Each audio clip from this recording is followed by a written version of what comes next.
Bonjour et bienvenue dans l'invité de l'économie. Je reçois aujourd'hui Inès van Lierde, présidente d'Aegis Europe, qui est un lobby qui regroupe l'ensemble de l'industrie européenne. Bonjour Inès Lierde. Bonjour. Alors présentez-nous en quelques mots ce regroupement. Alors, Aegis Europe, c'est une alliance de secteurs industriels très représentative de toute la chaîne de production. Nous représentons aussi bien des secteurs de base comme l'aluminium et l'acier que des biens de consommation courante comme la vaisselle, la bicyclette, les chaussures. Donc, vous êtes implanté à Bruxelles? Absolument. D'accord. Alors, il y a un gros dossier aujourd'hui, il y en a deux exactement, on va les voir. Le premier, c'est la Chine, et notamment les importations venues de Chine d'acier et d'aluminium. Ça vous pose un gros problème? Ça nous pose un gros problème parce que derrière ces importations, il y a un problème d'emploi. Les prix des concurrents chinois sont absolument insoutenables. Ils sont à des conditions de dumping. Et comme ils sont insoutenables, des usines sont menacées, des emplois sont menacés. Et comme je le disais tout à l'heure, ça ne se limite pas seulement à l'aluminium et l'acier, mais d'autres secteurs sont aussi touchés. Ça a déjà fait des dégâts en Europe ou pas? Absolument. Il y a eu des fermetures conséquentes dans la sidérurgie, l'aluminium, la chaussure, le textile. C'est vraiment toute une panoplie, malheureusement, de secteurs qui sont touchés. Comment font les Chinois pour casser les prix? Écoutez, c'est très simple en fait. Il faut savoir que la Chine est un pays planifié, est une économie qui travaille suivant des plans à 5 ans. Et donc l'État subsidie les secteurs qui font subventionne absolument. Donc les secteurs qui font partie du plan. Et donc ces secteurs bénéficient de conditions qui sont absolument incomparables aux nôtres. Il n'y a pas une question de surcapacité aussi à cause de la crise notamment de 2008, là-bas en Chine, et du coup ils exportent ici? Oui, et d'ailleurs c'est un gros problème parce que les surcapacités font que la Chine, presque dans tous les secteurs que je vous ai cités, est à même de rencontrer la demande non seulement européenne, mais parfois mondiale. Donc qu'en est-il des autres concurrents? Ils sont virtuellement menacés tous les jours. Alors concrètement, face à ça, qu'est-ce que fait l'Europe? Alors l'Europe, elle a réfléchi. Elle a réfléchi. Il est temps de passer à l'action. L'Europe a réfléchi longtemps, effectivement, parce que depuis 15 ans, nous savons que dans quelques jours, une disposition devrait être prise. On y reviendra. Et on y reviendra.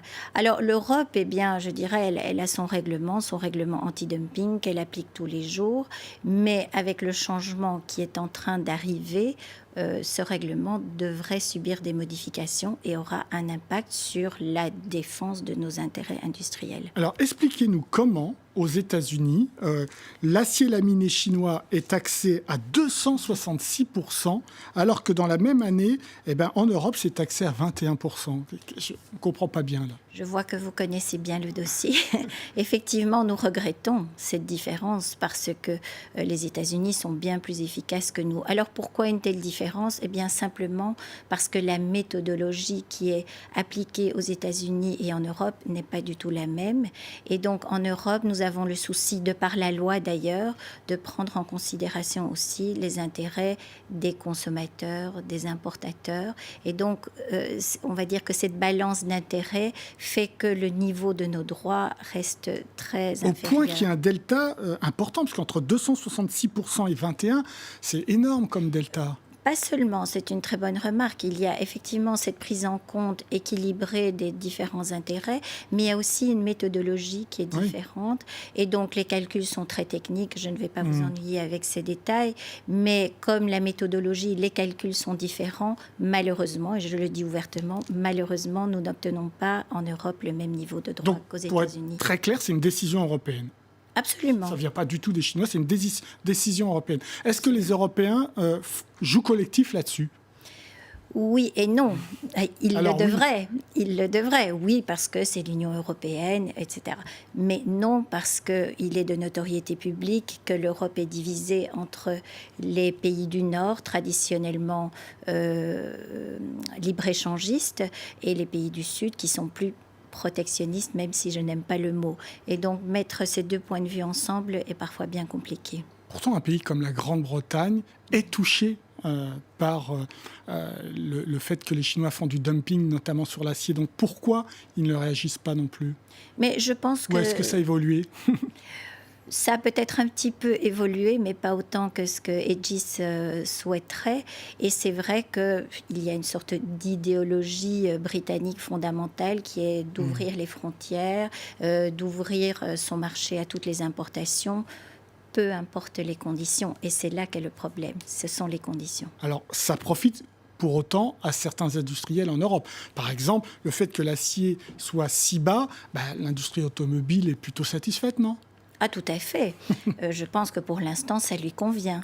Jusqu'au jour où l'automobile sera elle-même la cible d'importation à des prix très douloureux. Et si l'automobile fait partie de ces plans quinquennaux dont nous avons parlé, il n'est pas du tout impossible que l'automobile soit le prochain secteur touché. C'est ce qui s'annonce d'ailleurs avec l'automobile électrique là-bas. Je le crains, mais disons que je ne suis pas habilitée à parler au nom de l'industrie de l'automobile. Alors, vous avez fait référence à cette fameuse date du 11 décembre qui arrive.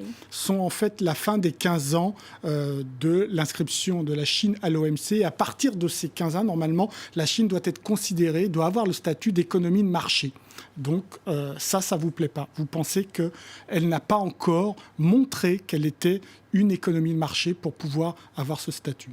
C'est vrai, et vous avez dit il faudrait que automatiquement la Chine obtienne ce statut. Et c'est là que je me permets de vous arrêter, parce que notre lecture, ainsi que cette lecture est partagée par d'autres, du texte de l'OMC, du texte de l'OMC, est précisément qu'il n'y a pas d'automaticité et qu'il y a des dispositions qui subsistent au-delà du 11 décembre. Et sur base de ces dispositions qui subsistent, nous avons, nous, le droit en Europe de continuer à considérer la Chine comme une économie planifiée, non pas comme une économie de marché. Sur quels critères ? Il y a toute une série de critères en Europe, il y en a 5. Ils ont fait l'objet d'une analyse récurrente de par les autorités européennes. Le dernier rapport date de 2008 et sur les 5 critères, eh bien, figurez-vous, il n'y en avait qu'un qui était rempli. Donc je pense qu'il est très légitime de dire que la Chine n'est certainement pas une économie de marché. D'autant plus que de 2008, elle a plutôt évolué vers plus de planification que l'inverse. Pourtant, ce qu'on sent, c'est que la Commission est à 2 doigts de l'accepter, alors que le Parlement est contre ce statut-là. Ouais. Pourquoi la Commission est à 2 doigts de l'accepter ? Je pense qu'elle-même subit la pression de la Chine. Ça me paraît assez évident. Et puis la Commission est elle-même prise entre ces deux feux, comme je le disais tout à l'heure, le camp libéral, le camp plus, je dirais, conservateur.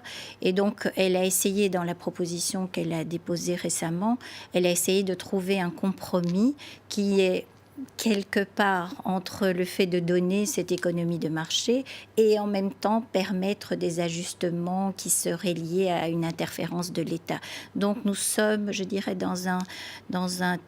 sur un terrain très peu clair sur le plan juridique, et c'est la raison pour laquelle effectivement en tant qu'industrie nous allons essayer d'apporter des modifications importantes. Parce que ce compromis dont vous parlez, en gros, ça renverse la charge de la preuve.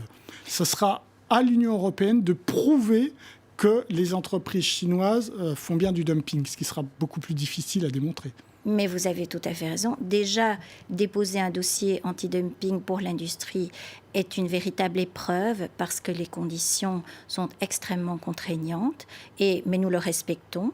Mais si nous allons au-delà de ces conditions et que les contraintes sont encore plus importantes parce que précisément nous devrions apporter cette preuve, alors je dirais ça devient un véritable parcours du combattant et c'est presque nous condamner à ne plus pouvoir nous défendre.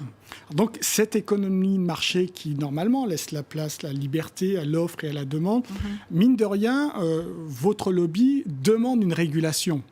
Absolument, nous voulons une régulation et si vous me le permettez, c'est une expression qui correspond bien à la situation. En français, on dit le jeu de la concurrence. Eh bien, dans tout jeu, normalement, les participants sont soumis aux mêmes règles. Alors, nous demandons que, effectivement, dans ce jeu de la concurrence, les règles soient les mêmes pour tout le monde. Et ce n'est pas le cas actuellement. Alors, de quoi on parle ? Est-ce que ça a été chiffré si demain, le 11 décembre, la Chine obtient le statut d'économie de marché, que ces produits peuvent entrer tout à fait librement en Europe ? Au sein des GIS Europe, nous avons financé une étude, nous avons demandé qu'une étude indépendante soit menée pour répondre à la question que vous posez. Et les chiffres qui ont été mis sur la table sont impressionnants. En termes d'emploi, si demain nous devions inconditionnellement ouvrir nos frontières aux importations chinoises, il y aurait entre 1,5 million et 3 millions d'emplois menacés. C'est énorme. Bien, des grandes industries protectionnistes, on voit que le monde évolue. Merci beaucoup Inès van Lierde. L'émission est terminée, mais comme d'habitude, évidemment, vous pouvez la retrouver sur france24.com. En attendant, restez avec nous, car évidemment, l'information continue sur France 24. Au revoir.